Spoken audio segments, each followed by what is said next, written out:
晚間好，歡迎回到鬼影檔案館，我是鬼影，戴上你的耳機，準備迎接夢魘吧。中秋本該是最溫柔的夜，一家團圓，燈火連綿，月亮照亮了所有歸途。但在滿月最亮的那一刻，也有東西順着那道光回來。有人在月餅裡嘗到不該有的味道，有人在湖邊看見第二輪月亮正從水裡升起，也有人在門口點錯了一盞燈，結果迎來的不是親人，而是自己。他們都說那晚的月亮特別圓，可你有沒有想過，當月亮圓得過頭時，照亮的已經不是人間。每一輪滿月都在吞噬一段記憶，每一盞燈火都在召喚一個名字，而每一次團圓都可能多了一個影子。今晚就讓我告訴你，那些發生在中秋夜被月光照得太亮而看不清的事。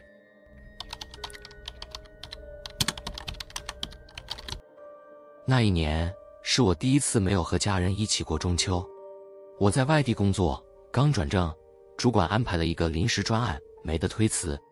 公司在城郊的工業區，環境說不上好，下班後四周黑漆漆一片，只有一間便利商店亮着燈。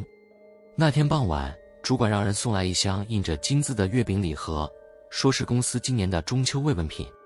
我隨手接過，沒多想，只覺得包裝挺講究，黑底紅紋的紙盒，正中印着一輪滿月，字體老派的像70年代的產品。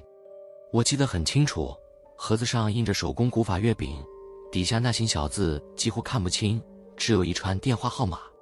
加班結束已經快11點，我提着禮盒回到宿舍。宿舍是公司分配的老公寓，牆壁泛黃，浴室永遠潮濕。那天月亮很圓，窗外透進一層冷光，像給房間罩上了一層銀灰色的薄霧。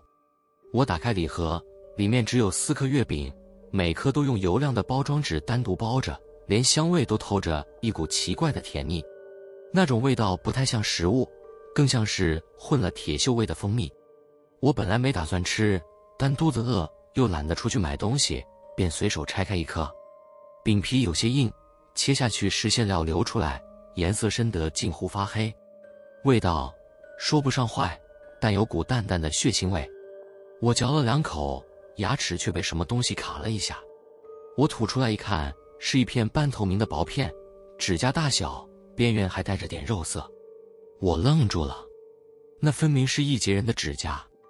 我當時的第一反應是想吐，立刻把整塊月餅丟進垃圾桶，可胃裡那股甜膩味死死粘着喉嚨，怎麼也吐不乾淨。我強忍着反胃，打開第2顆月餅。這一次我用筷子剝開餅皮，餡料裡竟有一撮濕漉漉的黑髮，頭髮粘成一團，還沾着血絲。我開始覺得呼吸不順，整個房間突然變得很安靜，只剩下自己的心跳聲。可不知為什麼，我沒立刻逃出去，而是硬着頭皮打開第3顆。那顆月餅的餡料偏硬，切開後一顆小小的白色東西滾出來。我拿紙巾擦乾一看，竟然是一顆小孩的乳牙。我的腦袋一片空白，腳發軟的後退。整個房間充滿甜味、腥味、腐味混雜在一起的氣息，空氣濕得像有粘液。就在我準備把整盒月餅扔掉時，突然發現那第4顆包裝紙竟自己鼓了起來，像裡面有東西在動。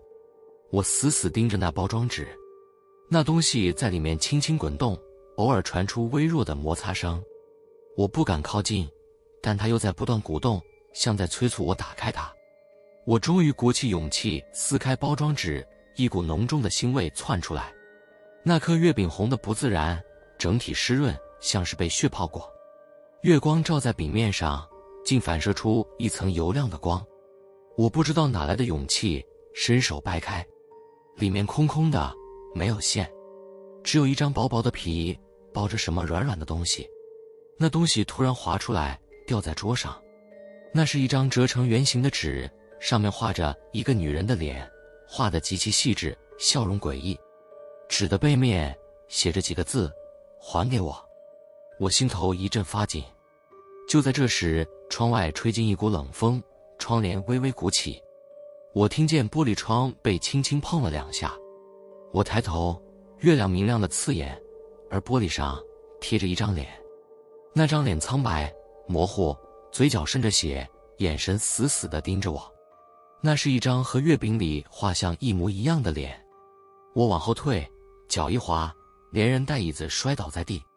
等我再抬頭，窗外空無一物，只剩滿地散落的包装紙。可是那第4顆月餅卻不見了。我整夜沒睡。第二天早上，我跑去公司問主管那批月餅是哪裡來的。主管皺着眉說，公司根本沒發過禮盒。他還讓我別亂開玩笑，因為公司去年中秋的確出過事，有個負責供應月餅的女員工在廚房被攪拌機攪死，據說那批月餅就是她當時做的。我渾身發冷，離開公司後直奔附近的便利店。店員聽我說起那個包裝，一臉驚訝地告訴我，那家手工古法月餅工坊早在2年前就關門了，因為那名老闆娘神秘失蹤。她最後一次出現在監控裡，就是在中秋夜把幾箱月餅搬上貨車，之後人就再也沒回來。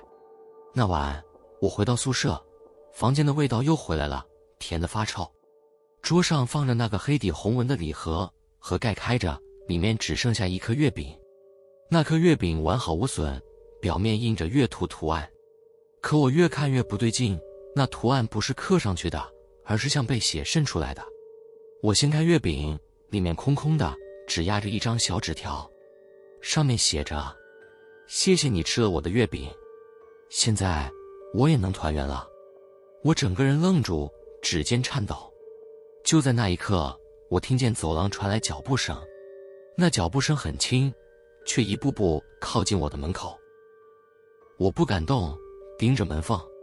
微弱的月光透進來，我清楚地看見一小灘黑紅色的液體正順着門縫流進屋裡。那氣味我熟悉，是血與甜混合的味道。我退後一步，卻踩到了什麼。低頭一看，是半截女士的指骨，還沾着餅屑。我的喉嚨像被什麼堵住，眼前開始發黑。我最後記得的畫面是那顆月餅又滾回桌上，餅皮一寸寸裂開，裡面伸出一根手指，緩緩地朝我指了過來。幾天後，公司保全破門而入，發現我倒在宿舍裡。桌上那盒月餅被拆開，裡面有5顆，不是4顆。最上面那顆月餅剛烤出爐時的溫熱，餅面刻着我的名字。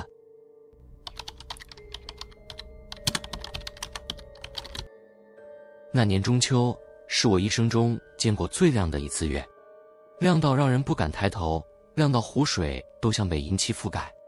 我當時還年輕，剛脫離大學沒多久，談了一場讓人覺得幸福的不真實的戀愛。她叫林婉，皮膚白得幾乎透明，說話總是輕聲細語。她最喜歡看月亮，說月光能照亮人的影子。中秋那天，她提議去郊外的鏡湖看月。那地方離市區2個多小時的車程，山路彎彎曲曲，手機訊號早早斷了。等我們抵達時，天邊的最後一抹夕陽已經被夜吞沒，湖真的如鏡，四周群山環抱，風停得異常徹底，連湖邊的蘆葦都一動不動。湖水倒映着整個夜空，一輪圓月掛在水中央，亮得刺眼。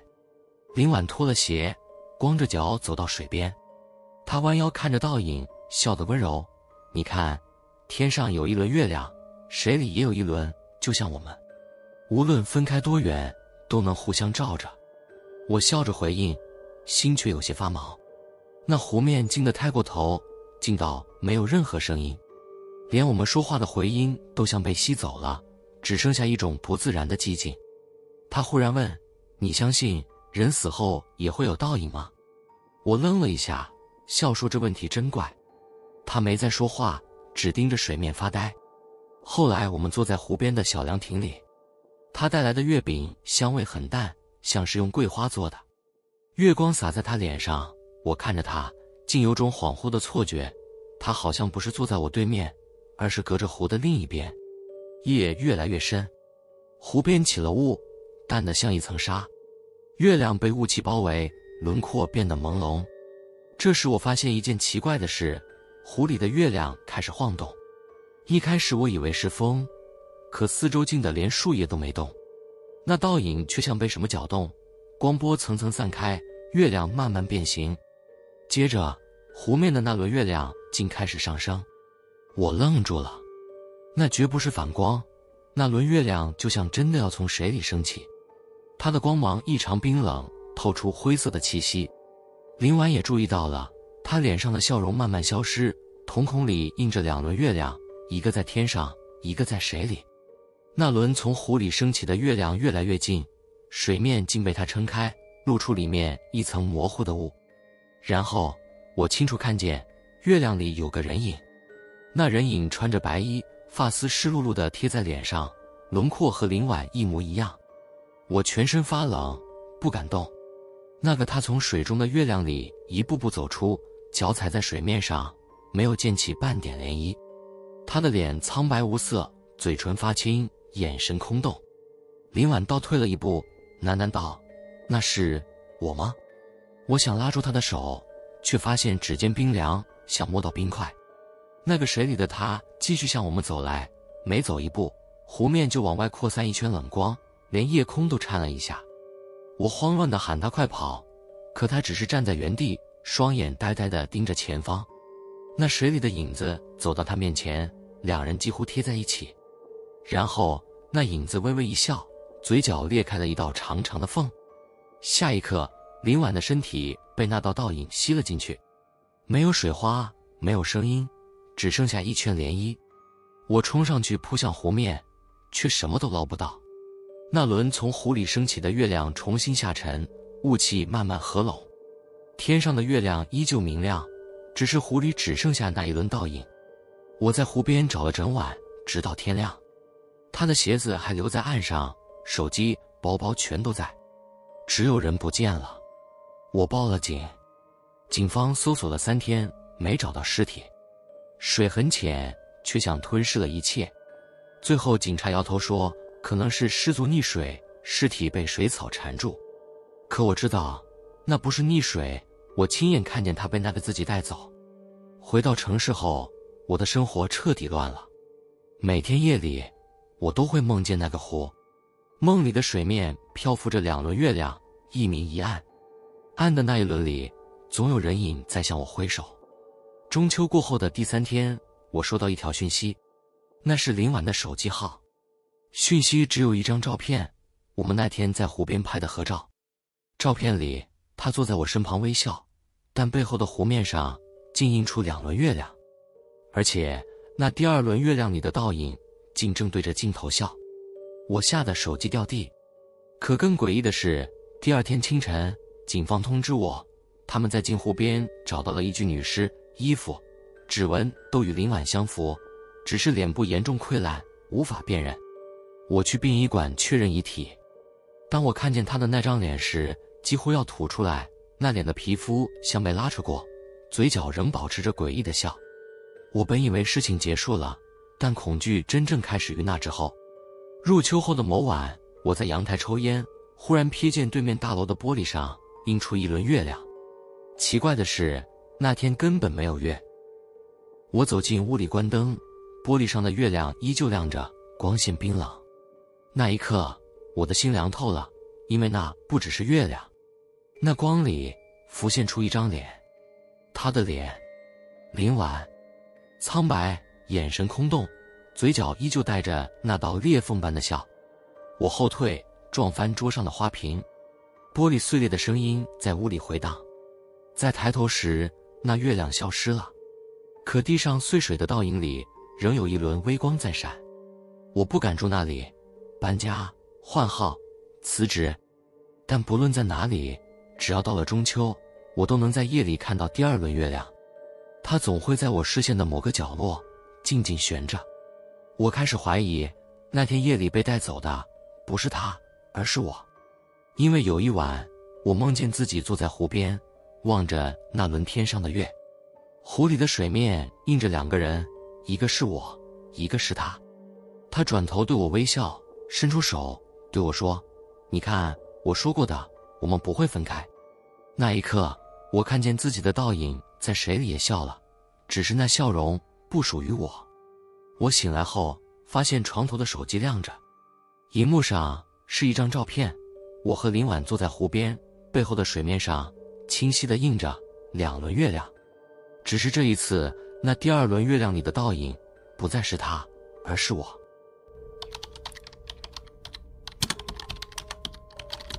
我老家在南部一個山邊的小村子，那裡風大，路窄，到了夜裡就能聽見風吹過竹林的聲音，像誰在遠處低語。村裡的人都信老習俗，尤其是每年中秋要掛團圓燈，這是祖輩留下的規矩。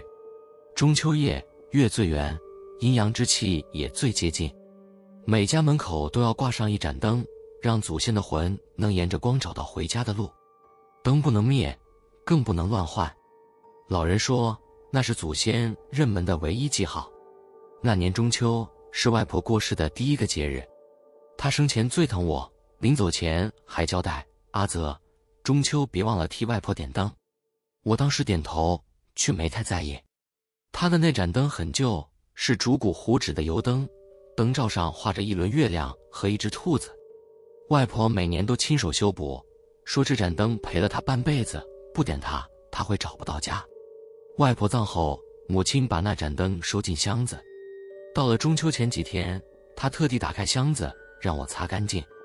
可我嫌麻煩，嫌那盞舊燈太破，說要買新的 LED 燈亮堂又方便。母親皺眉說什麼都不准換，否則外婆會不高興。我嘴上答應，心裡卻不以為然。那天黃昏，我照例從城裡回村，一路上煙霧繚繞，家家戶戶門口都掛着燈，暖黃的光在夜裡閃爍，看起來溫柔又安穩。只有我們家門口空空的。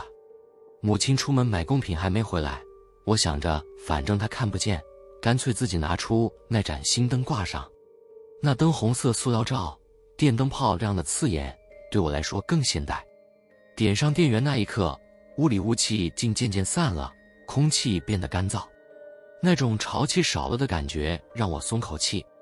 我坐在客廳看手機，一邊想着母親回來大概又會念我。可不知怎麼的，越晚越覺得心慌。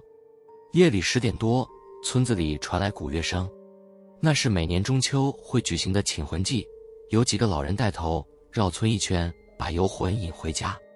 外婆以前常帶我去看，說那是讓孤魂別亂跑。我坐在沙發上發呆，耳邊鼓聲忽遠忽近，窗外的風也停了，那種靜得詭異。突然一陣微弱的叩叩聲從門口傳來，像是有人在敲门。我想母親回來了，走過去打開門，外頭卻空無一人，只有那盞新燈在風裡微微晃。奇怪的是，四周的燈都穩穩地亮着，只有我們家的在搖。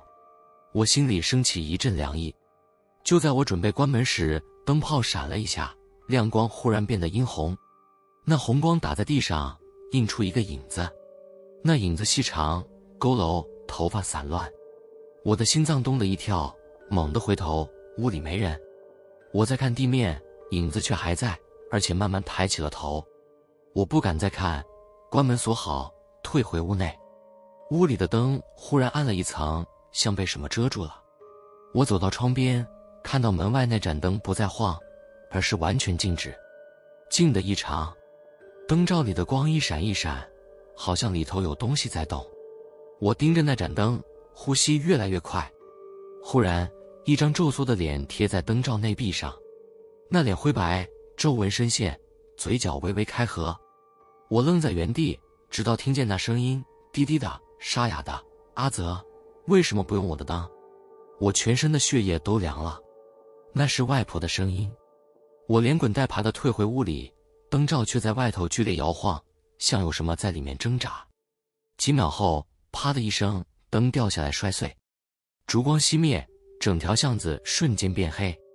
我想打開手機的手電筒，可螢幕怎麼按都亮不起來。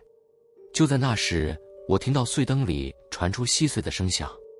我湊近窗邊，憑着月光看見地上有東西在蠕動，那是一團黑影從破燈裡慢慢爬出来，形狀像個縮小的人影，臉被一層半透明的紙包着，紙上隱約是外婆的樣子。那影子慢慢站起來，腳步無聲，往我家的門走來。阿澤，開門啊！聲音再次響起，這次更清晰。我嚇得不敢動，門板被輕輕推了2下，發出細微的摩擦聲。然後門自己打開了一條縫，那縫裡滲進一道紅光，是燈罩燃燒後的餘燼。煙霧在地上繞成一個圓，像是某種符號。我下意識地退到供桌前，桌上供着外婆的灵位和香。那3炷香早就燒盡，可就在那時，它們忽然自己重新燃起，煙直直往上升，繞成外婆的樣子。她的聲音再次出現：“阿澤，我回家了。”我幾乎要哭出來。外婆，你不是？煙霧裡的臉緩緩靠近，眼神溫柔的詭異。你沒點我的燈，我差點回不來。我想逃，卻動不了。那煙霧一點點纏上我的手腕，冰冷如水。我驚恐地發現，他在把我往供桌上拉。外婆，我錯了。我拼命掙扎，可手指竟穿過那煙霧，什麼都抓不住。沒事，他說，下次我們一起掛燈，就不用分開了。我感覺眼前的世界一陣旋轉，所有燈光都被吸進黑暗裡。最後的畫面是那破掉的燈罩，裡面燃起微弱的光，照着我自己的臉。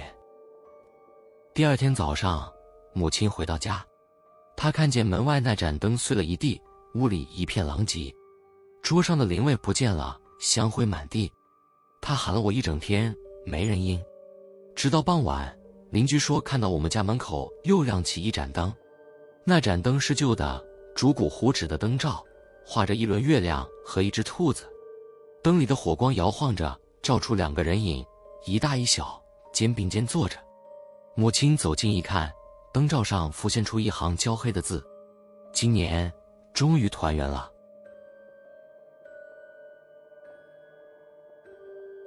喜歡這幾則故事的話，記得訂閱鬼影檔案館，點讚，開啟小鈴鐺，才不會錯過接下來的每一個恐怖小故事哦。鬼影檔案館，我們下次見。